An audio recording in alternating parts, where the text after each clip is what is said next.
ఆంధ్ర తెలంగాణలో ఉన్న క్రైస్తవులందరూ చాలా ఆందోళన చెందారు. వాళ్ళు ర్యాలీలు చేశారు, ప్రభుత్వానికి వినతులు అందించారు. అయితే ఈ సంఘటనని కొద్దిమంది కావాలని తప్పుదారి పట్టించడానికి ఇప్పటికి కూడా ప్రయత్నిస్తున్నారు.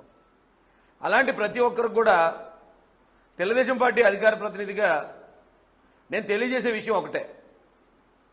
పోలీసు వారు కానీ ప్రభుత్వం కానీ ప్రతిరోజు మీకు చెప్తూనే ఉన్నారు, ఒకవేళ అది హత్య అని మీ దగ్గర ఏమైనా ఆధారాలు ఉంటే దయచేసి మీరు పట్టుకొచ్చి పోలీసులకు అందించండి, ఆ కోణంలో దర్యాప్తు చేస్తామని.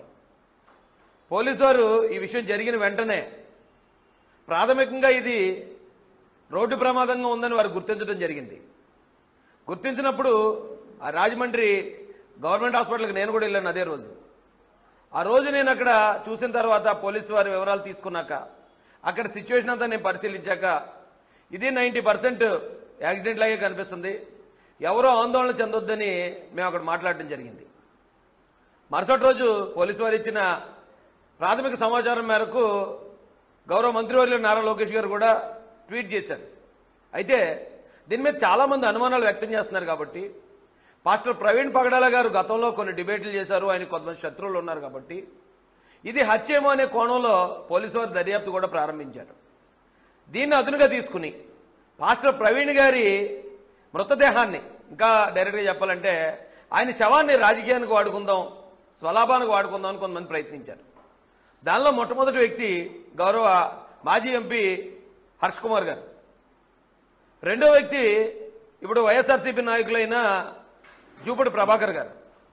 మూడో వ్యక్తి కేఏ పాల్ గారు. ఓకే, కేఏ పాల్ గారి విషయాల్ని ఎవరో పెద్దగా పట్టించుకోరు అనుకోండి, కానీ వీళ్ళిద్దరూ ఇంటెన్షనల్గా ఇది యాక్సిడెంట్ హత్య అనేది ఇంకా కన్ఫర్మ్ అవ్వకుండా యాక్సిడెంట్ జరిగిన రోజే, ఎప్పుడైతే ఆయన చనిపోయిన రోజు ఏదైతే ఉందో అదే రోజు హర్ష్ కుమార్ గారు అక్కడికి గవర్నమెంట్ హాస్పిటల్ దగ్గరికి వెళ్ళి ఇదంతా కూడా హత్యే, కన్ఫర్మ్ ఇది హత్య, నాకు డాక్టర్లు కూడా చెప్పారు, అలాగే ఇదంతా కూటమి ప్రభుత్వం చేస్తుందని బేస్లెస్ ఎలిగేషన్స్ చేశారు. అయినా కూడా ప్రభుత్వం కానీ పోలీస్ కానీ ఎక్కడ సంయమనం కోల్పోకుండా వారి ఎంక్వైరీ అంతా కూడా పూర్తిగా హైదరాబాద్ నుంచి సంఘటన జరిగిన ప్లేస్ దాకా పూర్తిగా ఎంక్వైరీ పోలీస్ డిపార్ట్మెంట్ ముగించడం జరిగింది. ఇప్పటికే హర్ష్ కుమార్ గారికి 2 సార్లు పోలీసులు నోటీసులు ఇచ్చారు. మీరు డైరెక్ట్గా ఇది హత్యని కన్ఫర్మ్ చేస్తున్నారు, మీరు పోస్ట్ మార్టం చేసిన డాక్టర్లు బెదిరిస్తున్నారు, పోలీసు వారి మీద బేస్లెస్ ఎలిగేషన్ చేస్తున్నారు, ఇది గవర్నమెంటే చేసింది అంటున్నారు, తెలంగాణలో రీపోస్ట్ మార్టం చేస్తాను అంటున్నారు. మీ దగ్గర ఆధారాలు ఉంటే వచ్చి పోలీసులకు ఇవ్వండి అని చెప్పినప్పుడు హర్ష్ కుమార్ గారికి కొవ్వూరు డిఎస్పీ దేవకుమార్ గారికి ఎంత దూరం ఉందండి? 10 కిలోమీటర్లు వెళ్ళి ఎందుకు మీరు ఆధారాలు ఇప్పటి వరకు సబ్మిట్ చేయలేదు? ఎందుకు ఆంధ్ర తెలంగాణలో ఉన్న క్రైస్తవ సమాజాన్ని మొత్తం తప్పుదారి పట్టించే విధంగా మీరు ఎందుకు మాట్లాడారు? నేను క్లియర్గా అడుగుతున్నాను, ఈరోజు నేను డిమాండ్ చేస్తాను మిమ్మల్ని. మీకు ఇది హత్య కాదు, ఇది ప్రమాదమే అని చెప్పి మీకు ఆ పోస్ట్ మార్టం చేసిన రోజే తెలుసు. మీకు తెలుసు అంటాను, నా దగ్గర ఆధారాలు ఉన్నాయి. మీకు తెలిసి కూడా దీన్ని హత్యగా నమ్మించడానికి, క్రైస్తవుల్ని ప్రభుత్వం మీదకి రెచ్చగొట్టడానికి, ఇక్కడ క్రైస్తవులు హిందువుల మీదకి రెచ్చగొట్టి శాంతి భద్రతల సమస్యలు తీసుకురావడానికి, మత కల్లోలాలు సృష్టించడానికి ఈ హర్ష్ కుమార్ గారు కానీ లేదా జూపూడి ప్రభాకర్ గారు కానీ కేఏ పాల్ గారు కానీ ఎందుకు ప్రయత్నించారో ప్రజలందరికీ మీరు తెలియజేయాల్సి ఉంది. లేని పక్షాన వీరి ముగ్గురు మీద బేస్లెస్ ఎలిగేషన్స్ చేసి ఇంత పెద్ద మత కల్లోలాలు రేపడానికి కారకులైన ఈ ముగ్గురు మీద కూడా చట్టపరంగా చర్యలు తీసుకోవాలని మేము డీజీపీ గారిని డిమాండ్ చేస్తాం. ఎందుకు చెప్తున్నాను ఇదంటే, ఆయన చాలా క్లియర్గా ఇగో నా దగ్గర ఆధారం ఉంది, నేను రేపు సబ్మిట్ చేస్తాను అన్న హర్ష్ కుమార్ గారు ఈ రోజుకి 4-5 రోజులు అవుతుంది. ఎందుకు మీ ఆధారాలు బయట పెట్టలేదు? మీరు ఎందుకు ఇప్పటి వరకు జనాలు రెచ్చగొట్టారు? ఇది నేను ఈ ఆంధ్ర తెలంగాణలో ఉన్న హిందూ సమాజానికి కూడా నేను రిక్వెస్ట్ చేస్తున్నానండి. ఈ విషయాన్ని హిందువుల మీదకి నెట్టేయాలను, ప్రభుత్వం మీద నెట్టేయాలను ఇక్కడున్న ఏ క్రైస్తవులు కూడా ప్రయత్నించలేదు. దయచేసి వాళ్ళని మీరు అపార్థం చేసుకోకండి. 4-5 ఇలాంటి స్వార్థపరులు దీన్ని హత్యగా చిత్రీకరించడం ద్వారా ఇప్పుడు అనుమానాలు వ్యక్తం చేయడం వేరు, అనుమానాలు పుట్టించడం వేరు. ఇంటెన్షనల్గా అనుమానాలు పుట్టించారు ప్రజల్లో, అది హత్య అని చెప్పడం, అది అక్కడ కర్రలు ఉన్నాయి దాని మీద రక్తం ఉందనేది క్రియేట్ చేశారు, అది ప్రచారం చేశారు. ఆయన 11:42కి చనిపోతే 1 గంటన్నరకు ఆయన ఫోన్ నుంచి ఆయన ఆఫీస్ డీటెయిల్స్ అడగడానికి మెసేజ్ వచ్చేదాన్ని క్రియేట్ చేశారు. వాళ్ళ భార్య గారిని తెలుగుదేశం అధికార ప్రతినిధి అయిన రాజేష్ మహాసేన బెదిరించాడు, బాడీని తీసుకెళ్లిపోని బేస్లెస్ ఎలిగేషన్స్ క్రియేట్ చేశారు. ఇవన్నీ క్రియేట్ చేయడంతో పాపం అభంశుభం తెలియని క్రైస్తవులందరూ కూడా దాన్ని నమ్మారు. దాన్ని నమ్మి నిజంగానే ఇది జరిగిందేమో వచ్చా అనుకున్నారు. అక్కడ ఒక అనుమానాన్ని నివృత్తి చేస్తే మరొక అనుమానం పుట్టించడం మొదలుపెట్టారు. వీళ్ళు ఇంటెన్షనల్ గా కుట్రపూరితంగా వీళ్ళ ముగ్గురితో పాటు ఇంకో 4-5 మేము పాస్టర్లు అని చెప్పుకుంటున్న వాళ్ళు మొత్తం క్రైస్తవ సమాజాన్ని తప్పుదారి పట్టించారు. ఆ రోజు మొట్టమొదట ఆయన బైక్ ఆయన మీద పడి ఉండటం, అక్కడ ఉన్న సిచ్యువేషన్, ఆయనకున్న శత్రువులను చూసిన తర్వాత ప్రతి ఒక్కరికి అది హత్య అనుమానం కలిగింది. అలాగే ఈయన ఇక్కడ కాదు, కొవ్వూరు టోల్గేట్ ముందే ఆయన తడబడుతూ నడుస్తున్నాడు. టోల్గేట్ ముందే ఆయన బైక్ హెడ్ లైట్ పని చేయట్లేదు, ఆ టోల్గేట్ ముందే దాడి జరిగింది అనే అనుమానం వ్యక్తం చేశారు. ఈ అనుమానాలన్నీ వ్యక్తం చేసి జనాల్లోకి పుకార్లన్నీ పంపిస్తూ ఉంటే గౌరవ ఐజీ గారు, గౌరవ ఎస్పీ గారు వచ్చి ప్రెస్ మీట్ పెట్టి వాళ్ళు ఈ హెడ్ లైట్ అనేది ఎక్కడ పగలలేదు, పొట్టిపాటి నుంచి ఆయన హెడ్ లైట్ లేకుండా వచ్చాడు అనేది సీసీ ఫుటేజ్ ఆధారం చూపించారు. ఇక్కడ బండి పక్కకు దూసుకెళ్ళడం అనేది సీసీ ఫుటేజ్ ఆధారం చూపించారు. ఇలా ప్రతిదీ ఆధారాలు చూపించిన తర్వాత మరొక కొత్త అనుమానం. అయితే ఇక్కడ కాకపోతే విజయవాడలో చంపేశారు. విజయవాడలో 4 గంటలు ఎక్కడే ఆయన ఏమైపోతే తెలియదు కాబట్టి విజయవాడలో చంపేశాడు అని మరో పుకారు పుట్టించారు.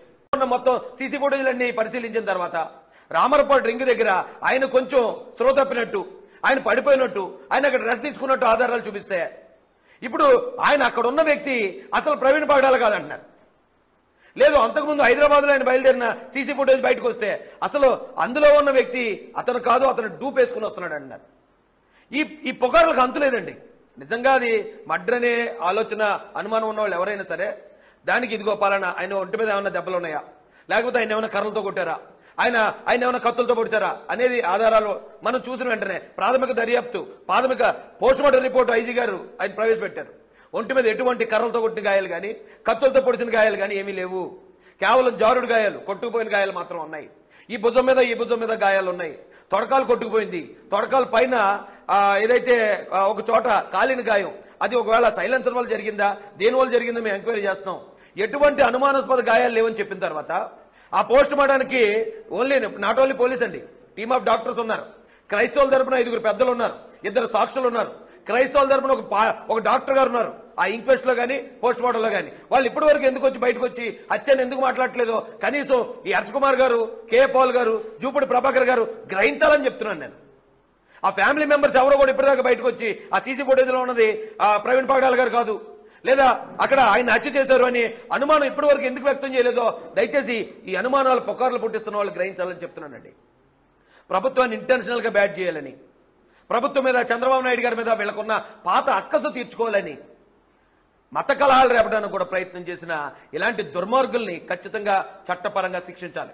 ఆల్రెడీ రాజమండ్రిలో ఇలాంటి పుకార్లు రేపుతున్న ఒక వ్యక్తిని అరెస్ట్ చేయడం, రిమాండ్కి పంపడం కూడా జరిగింది. ఏది చెప్తే అదే. ఇది ఇక్కడ ప్రవీణ్ పగడాల గారిని చూపిస్తే మాస్క్ లో ఉన్నాడు ఆయన కాదంటారు. ఒకవేళ డైరెక్ట్ గా ప్రవీణ్ పగడాల గారు ఫేస్ చూపించినా కూడా లేదు, ఎవరో ప్రవీణ్ పగడాల గారిలో మాస్క్ వేసుకున్నారని పుకార్లు పుట్టించి ఇప్పటికింకా కూడా క్రైస్తవ సమాజాన్ని తప్పుదోవ పట్టించే పరిస్థితులు ఉన్నాయి. దయచేసి వీళ్ళందరూ కూడా మేము ఒకటే హెచ్చరిస్తున్నాం, మీ దగ్గర నిజంగా ఆధారం ఉంటే మీరు ఇప్పటికే పోలీసులకు వచ్చి చూపించుండేవారు.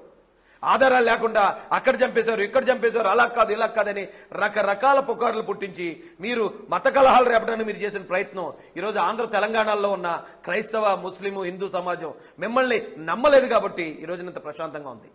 ఈ ఆంధ్రప్రదేశ్లో ఎప్పుడు కూడా ఈ రకమైన మత కలహాలు ఎప్పుడూ లేవు.